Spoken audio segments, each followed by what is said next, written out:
Hello and welcome to Military Mayday. We're pointing out a few pieces on the chessboard. Got a couple articles here. They're short ones. We're going to read through them.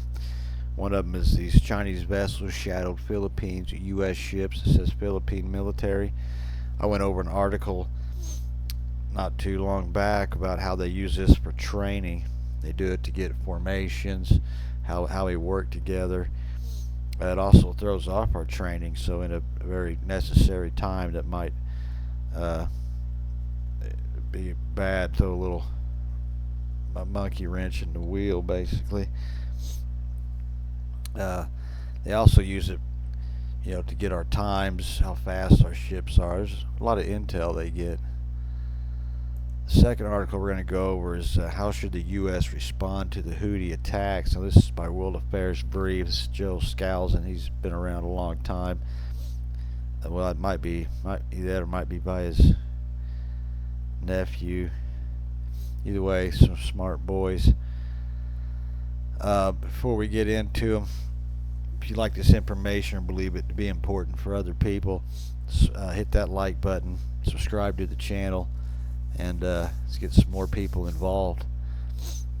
Anyway, let's get started here. Manila, 2 Chinese Navy vessels shadow Philippines and U.S. ships conducting joint patrols in the South China Sea. The Philippine military said that on January 4th, as tensions flare in the region over disputed territorial claims.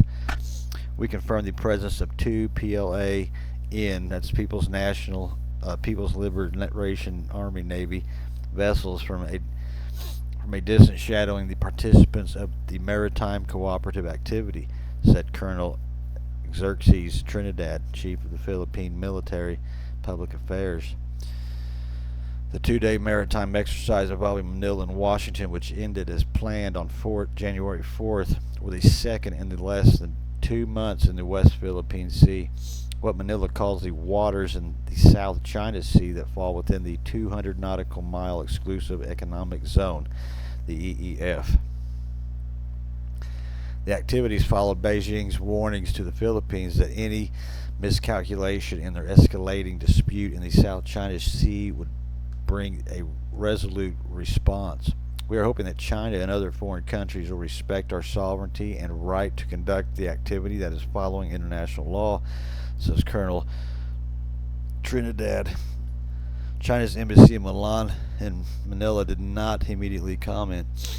The joint patrols were underway when China's military said it would conduct routine patrols with its naval and air force in the South China Sea from January 3rd to 4th, but did not say where exactly the patrols would be held. Beijing and Manila have traded accusations in recent months over several run-ins in the South China Sea, including charges that China rammed a ship in December carrying the Philippine Armed Forces Chief of Staff. I'm not sure if I went over that article, but I do remember seeing something about it. And that's just another part of their tactics, is what China's using. The Philippine military said on January 3rd that their second joint patrol this week involved 4 vessels from the Philippines Navy and 4 ships from the U.S. Indo-Pacific Command that included an aircraft carrier, a cruiser, and 2 destroyers. China lays claim that almost all the entire South China Sea, a conduit for more than 4 trillion of annual commerce carried by ship, including waters claimed by the Philippines, Vietnam, Indonesia, Malaysia, and Brunei. The Permanent Court of Arbitration 2016 said China's claims had no legal basis, but China has rejected that ruling. And of course they have. It's China. They almost just don't give a shit, and when they get big and powerful enough, they won't give a shit.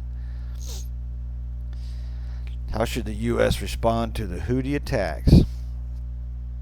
Numerous shipping companies have stopped using the Suez Canal in order to avoid the Red Sea choke point as it enters the Gulf of Aden next to Yemen and the Arabian Sea, because it requires their ships to sail within easy range of Yemen's Houthi rebels, who have attacked vessels with Iranian rockets and drones. In response to the U.S. is heading up a military task force of ships to shoot down Houthi missiles and drones fired at cargo and coalition warships. Sadly, this is a lose-lose scenario because the Iranian missiles and drones cost a mere fraction of what high-tech interceptor missiles cost the U.S. and NATO.